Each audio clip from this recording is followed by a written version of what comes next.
Hello guys, in this lecture we are going to see sources for generation of electricity.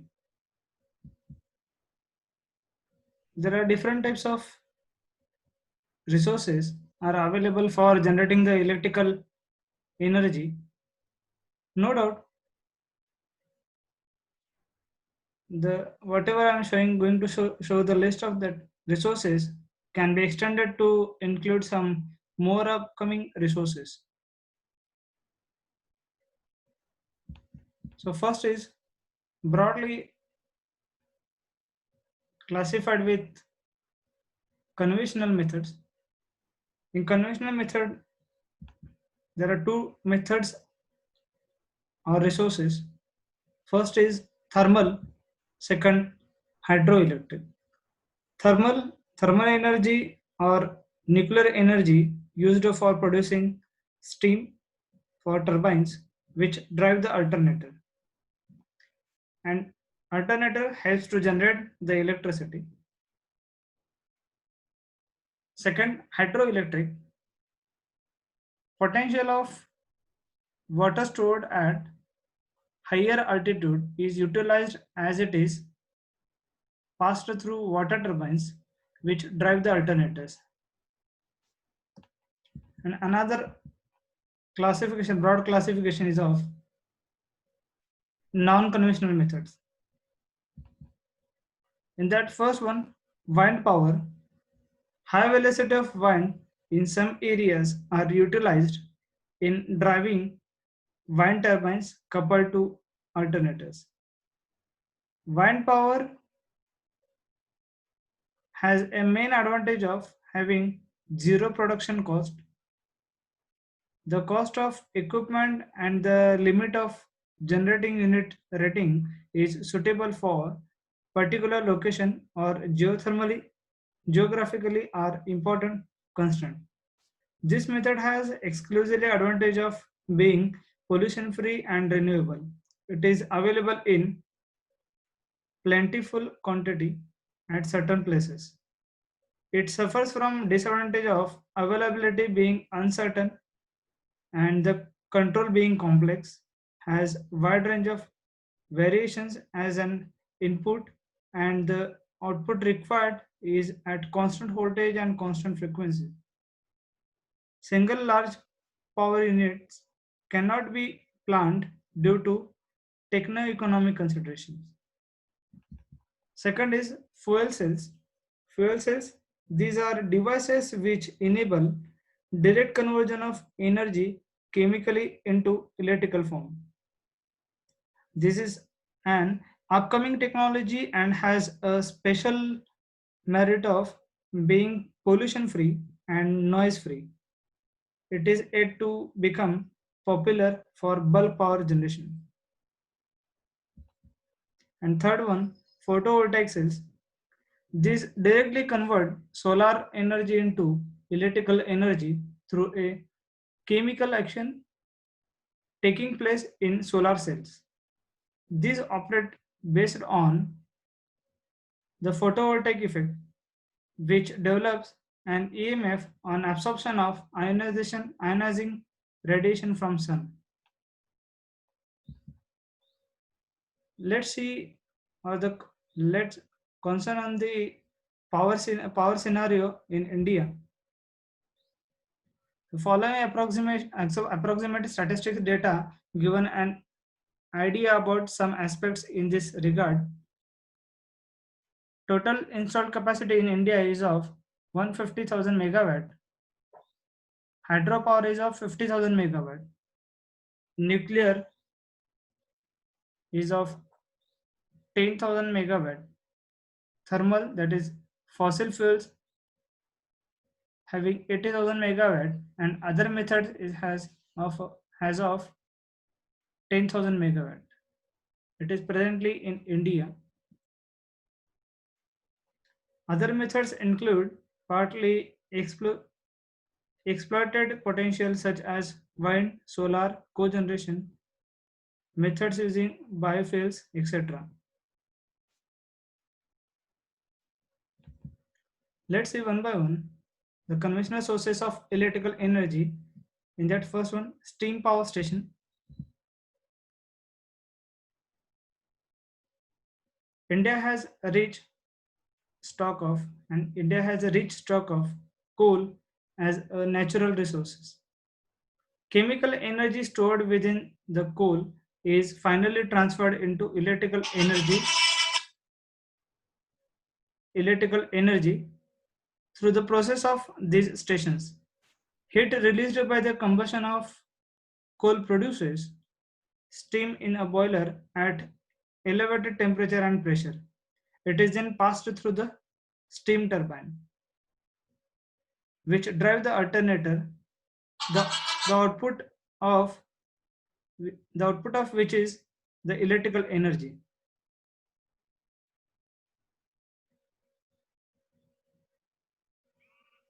In this figure, you can see it is of schematic diagram of modern coal-fired thermal station.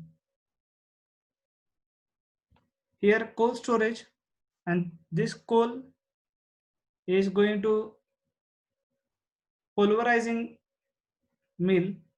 After pulverizing mill, it become pulverized coal. This pulverized coal is supplied to the boiler, and from the pulverized coal, after supplying to the boiler, whatever the ash is coming out as a waste, it is going to ash storage, and through the boiler having the inputs of cooling tower and condensers, which is going through the boiler, and output of the boiler is nothing but the steam. This steam is very pressurized, and due to this pressurized steam is going to bombard on the steam turbine.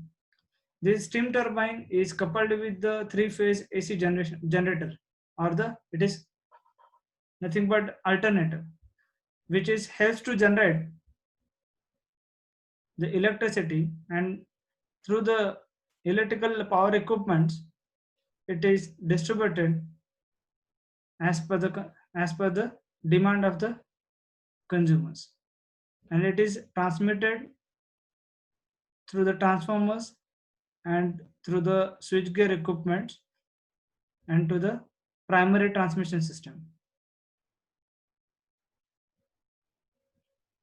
In India, coal is generally of low grade containing ash up to 40%. It possesses two problems. First one, calorific value is low, and hence system efficiency can be increased only by additional processes like pulverizing the coal and using oil firing to start with.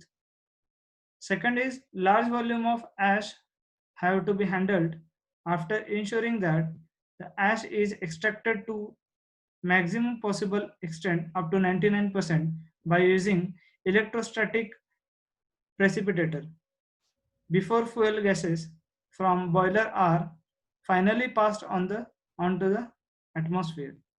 Coal is burnt in the boiler. This heat converts water into steam when passed through the boiler tubes. Modern plants have superheaters to raise the temperature and pressure of the steam so that plant efficiency is increased. Consider and condenser and cooling tower deals with the steam coming out of turbine. Here maximum heat is extracted from the steam to preheat the incoming water and also to recycle the water for its best utilization.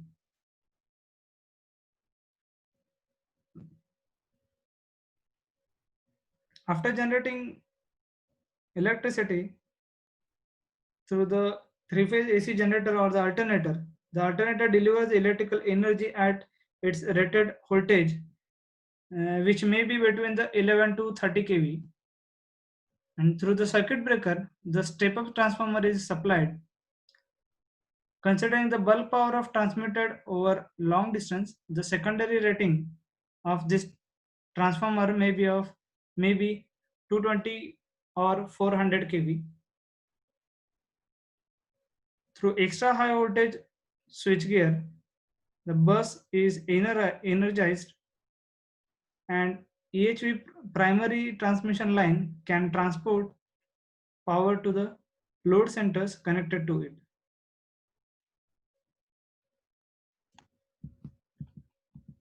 Let's say the merits of coal-fired thermal stations. First is fuel means coal is cheap. Second, less initial cost is required. Third, it requires less space.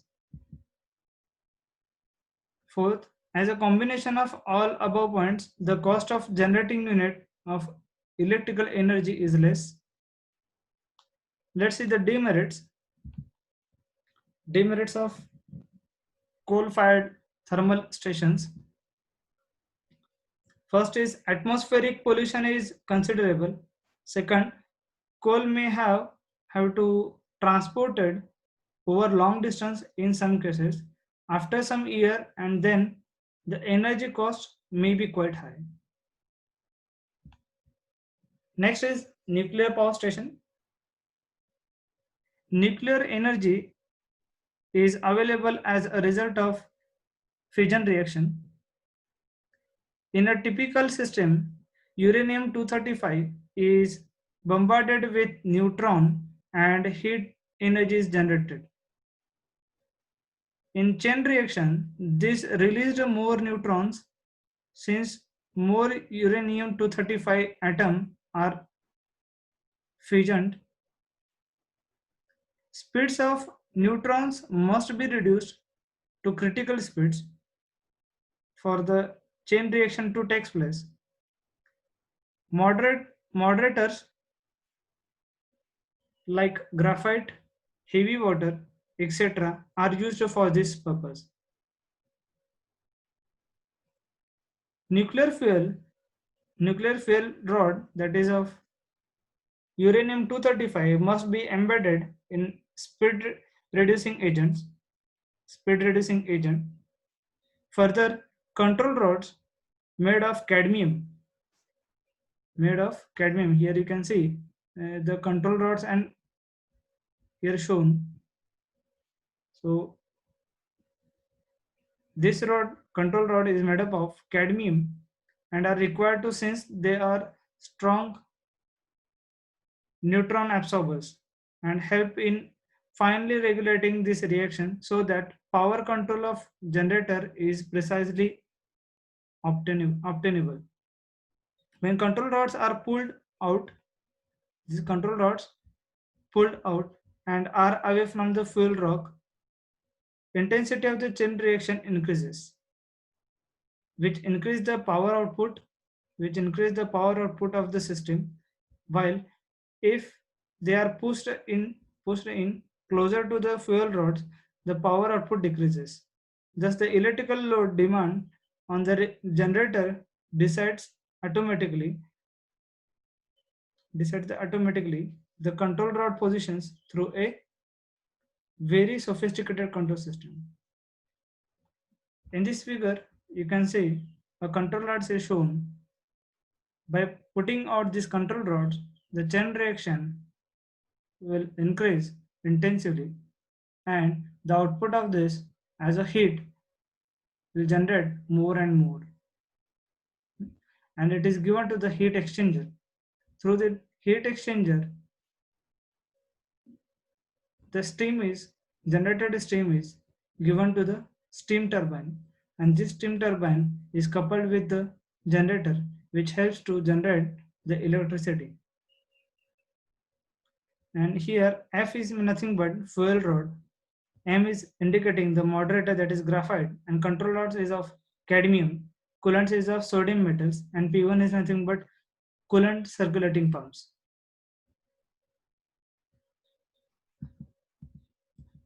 Let's see the advantages of nuclear generation.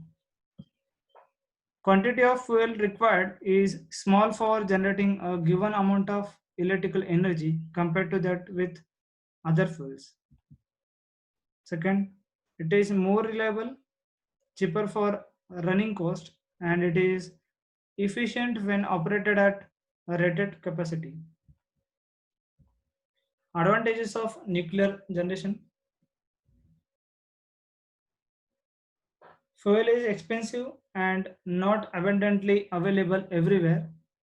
Second, it has high capital cost.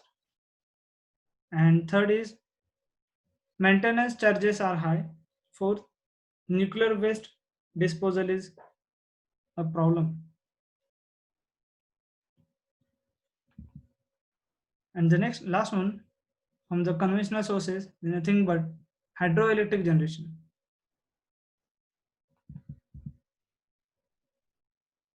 Water reservoir at higher altitude is a prerequisite for this purpose. Powerhouse is located at lower level. The difference in these two levels is known as head. Based on the heads, the hydraulic stations are categorized below. Low head up to 60 meters. Second, medium head between 60 and 300 meters. And third is high heads above 300 meters. In this method of generation, water from higher height, that as per this diagram you can observe here, the storage of water is here as a reservoir at higher altitude. Water from the higher height is passed through penstock as a controlled in the wall house. This is nothing but the penstock. The water is going to pass through the penstock through the wall house to control the quantity of water. Thus, potential energy of water stored at higher altitude is first converted into kinetic energy. As the water reaches the turbine through the pressure tunnel and penstock, and it is supplied to the water turbine. And kinetic energy of this speedy water drives the water turbine, and water turbine is coupled to the generator, which converts this into the electrical energy. It drives the coupled generator, which gives electrical energy output. The wall house has a controlling wall and protecting wall, automatic isolating butterfly type wall. It is nothing but automatic isolating butterfly type wall. As is obvious, it is obvious power control is done by main wall, that is by controlling the control walls, that is in wall house. Otherwise, penstock is subjected to extreme strength, and it has a tendency to burst due to pressure of the water as a result of sudden load reduction. Variation of head will affect the block schematic. After doing the work, the water is allowed to pass into a tail race. After doing this work, it passes to the tail race. The water turbines are essentially low speed prime movers, in that the best operating speed is depending on the head. Alternators coupled to the water turbines thus have large number of poles. Such alternators have the salient pole type rotor. There are different types of water turbines suitably for different cases, that are heads, power ratings, load variation curves, etc. Since this is only an elementary treatment. Thank you very much.